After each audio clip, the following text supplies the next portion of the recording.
स्वागत स्वीकार करिए अपने दोस्त रसल रघुवंशी का। अभी 3 ही दिन तो बीते हैं। 3 दिन पहले हम लोगों ने अंतर्राष्ट्रीय महिला दिवस मनाया और इस दिन हमने ढेर सारी बातें की कि हम महिलाओं का सम्मान करेंगे, उनको पहचान दिलवाएंगे और साथ ही साथ उनको ये इस स्थान पर ले जाने का प्रयास करेंगे जिससे कि उन्हें किसी भी प्रकार का कोई इस प्रकार का शिकायत ना हो कि महिला होने की वजह से, स्त्री या नारी होने की वजह से सिर्फ जेंडर डिस्क्रिमिनेशन के नाम पर उनके साथ भेदभाव हो रहा है। लेकिन फिर हम भूल गए, फिर हम उसी दुनिया में खो गए, फिर हम पुराने ट्रैक पर आ गए। क्योंकि यह अंतर्राष्ट्रीय महिला दिवस सप्ताह चल रहा है तो आज की प्रस्तुति मेरी तरफ से आपके सामने पेश की जा रही है एक महिला द्वारा, एक विदुषी महिला द्वारा लिखी एक छोटी सी सत्य घटना पर आधारित कहानी जो कि बेस्ड है एक आदिवासी जुझारू, कर्मठ और बहादुर लड़की के ऊपर। और वो महिला जिन्होंने इस कहानी को लिखा है वो किसी परिचय की मोहताज नहीं है, महाश्वेता देवी। तो आज की कहानी जिसे मैं रीड अलाउड कहानी का एक हाइब्रिड वर्जन कह सकता हूँ, उस विधा में आपके सामने पेश करने जा रहा हूँ। नाम है क्यों क्यों लड़की। इस कहानी की हम शुरुआत करते हैं और आपको बताना चाहेंगे कि इस कहानी को हम टाइप के माध्यम से आपके सामने प्रस्तुत करेंगे। इस कहानी का हिंदी में अनुवाद किया है सुषमा ने और इसके चित्र बनाए हैं कन्निका कीड़ी ने। बहुत ही बेहतरीन इलस्ट्रेशन इस कहानी के हैं आपके सामने, जो कि बीच बीच में आपके सामने स्क्रीन पर फ्लैश होते रहेंगे। शुरू करते हैं कहानी। पर क्यों? यह सवाल था एक छोटी सी कोई 10 बरस की लड़की का। वह एक बड़े से सांप के पीछे भाग रही थी। मैं उसके पीछे दौड़ी, उसकी चोटी पकड़कर उसे पीछे की ओर खींचते हुए मैं चिल्लाई, नहीं मोना मत करो। क्यों ना करूं? उसने पूछा। यह कोई धामी सांप या घास सांप नहीं है, यह नाग है, मैंने जवाब दिया। मैं नाग को क्यों ना पकड़ूं? क्यों पकड़ना है तुम्हें? हम सांप खाते हैं पता है, मोना ने कहा। सिर काटते हैं, चमड़ी बेचते हैं, मांस पकाते हैं। हाँ पर इस बार मत करो, मैंने कहा। मैं करूंगी। नहीं बच्चे, पर क्यों? यह सवाल जवाब महाश्वेता देवी और मोना के बीच चल रहा था। मैं मोना को वापस समिति के दफ्तर में खींच लाई जहां मैं काम करती थी। उसकी माँ खीरी वहां टोकरी बिन रही थी। समिति एक ऐसी जगह थी जहां लोग पढ़ना लिखना सीख रहे थे या फिर मिलकर नाचते गाते। आओ, मैंने मोना से कहा, आओ और थोड़ी देर आराम कर लो। क्यों? क्या तुम थक नहीं गई? मैंने पूछा। मोना ने जोर से सिर हिलाया। बकरियां घर कौन लाएगा और लकड़ियां कौन इकट्ठी करेगा और पानी कौन लाएगा और पंछियों के लिए जाल कौन बिछाएगा? एक के बाद एक सवाल आने लगे। मोना बाबू ने हमें जो चावल भेजे थे उसके लिए उनसे धन्यवाद कहना मत भूलना, खीरी ने कहा। क्यों? मोना ने कहा। क्या मैं गौशाला में झाड़ू नहीं लगाती और उनके हजारों काम नहीं करती? क्या कभी उन्होंने मेरा धन्यवाद किया तो मैं क्यों करूं? यह कहकर मोना भाग गई। खीरी ने सांस छोड़ते हुए सिर हिलाया। ऐसी लड़की कभी नहीं देखी, बस हर समय क्यों करती रहती है, तभी तो डाक बाबू इसे क्यों लड़की बुलाते हैं, उसने कहा। मुझे अब बहुत अच्छी लगती है, मैंने यानी महाश्वेता देवी ने कहा। पर है बहुत जिद्दी, खीरी ने पलटकर कहा। बस मानेगी ही नहीं। इसके इलस्ट्रेशंस बहुत ही प्यारे हैं, बड़ी सुंदर इलस्ट्रेशंस हैं और इलस्ट्रेशंस इस कहानी में एक नया जान, एक नई जीवंतता आप देख रहे होंगे। मोना एक शबर थी। शबर एक निर्जन जनजातीय वर्ग के हैं। उनकी अपनी कोई ज़मीन नहीं थी पर उन्हें कोई शिकायत नहीं। सिर्फ मोना ही थी जिसके सवाल बढ़ते ही जाते थे। मुझे पानी लाने के लिए इतनी दूर नदी पर क्यों जाना पड़ता है? हम पत्तों की झोपड़ी में क्यों रहते हैं?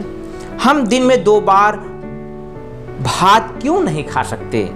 मोना गांव के जमींदारों और बाबुओं की बकरियों की देखभाल करती थी पर वह न किसी से की चिरौरी करती और न किसी का एहसान मानती थी। वह अपना काम करती और शाम को घर आ जाती। मैं क्यों उनकी जूठन खाऊं? वह कहती। मैं साग और भात और केकड़ा और लाल मिर्च के साथ मज़ेदार खाना पकाऊंगी और अपने घर वालों के साथ खाऊंगी। वैसे सबर जात के लोग आमतौर पर अपनी बेटियों को काम पर नहीं भेजते थे, पर मोयना की माँ की एक टांग खराब थी और वह ठीक से चल नहीं पाती थी। उसके पिता काम की खोज में दूर जमशेदपुर चले गए थे और उसका भाई गोरो हर रोज लकड़ियाँ चुनने जंगल जाता था, इसलिए मोयना को काम करना पड़ता था। देखिए नेवले के साथ मोयना कैसे जा रही है काम करने के लिए। अब देखिए बाबू का बेहतरीन चेहरा आप देख सकते हैं। क्या वक्त बीता मेरा मोयना के साथ। मोयना जहाँ जाती है उसके सवाल हमेशा लोगों को एक जिज्ञासा की तरफ ले जाते हैं, और सवाल करना, सवाल पूछना एक व्यक्ति का मौलिक गुण होता है, और ये सवाल ख़त्म नहीं होने चाहिए, क्योंकि यही तो हमारी मानवता, हमारी जीवंतता के प्रतीक हैं। बाबू की बकरियां मैं क्यों चराने ले जाऊं? उनके लड़के क्यों नहीं ले जाते? ये प्रश्न है मोयना के। मछलियां बोल क्यों नहीं सकती? अगर बहुत सारे तारे सूरज से भी बड़े हैं तो ये इतने छोटे क्यों दिखते हैं? एक रात उसने मुझसे पूछा, तुम सोने से पहले किताबें क्यों पढ़ती हो?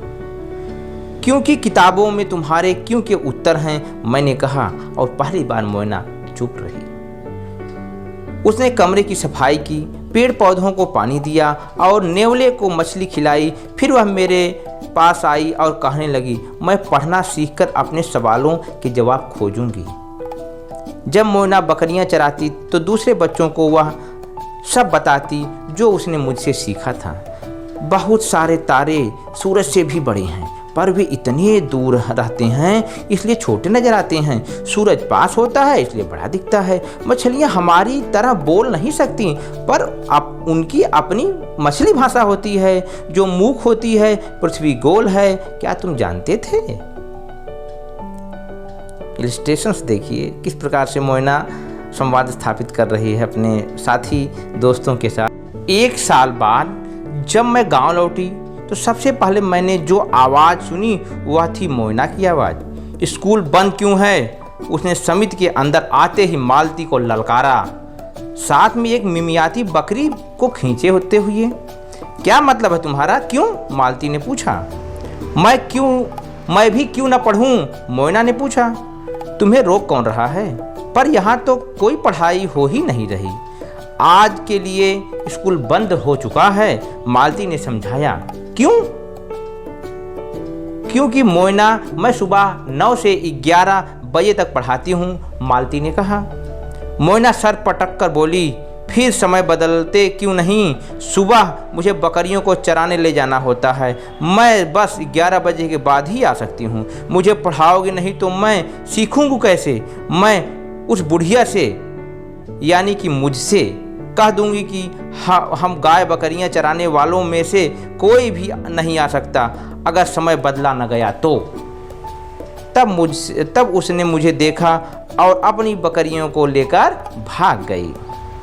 मैं शाम को मोयना के घर गई।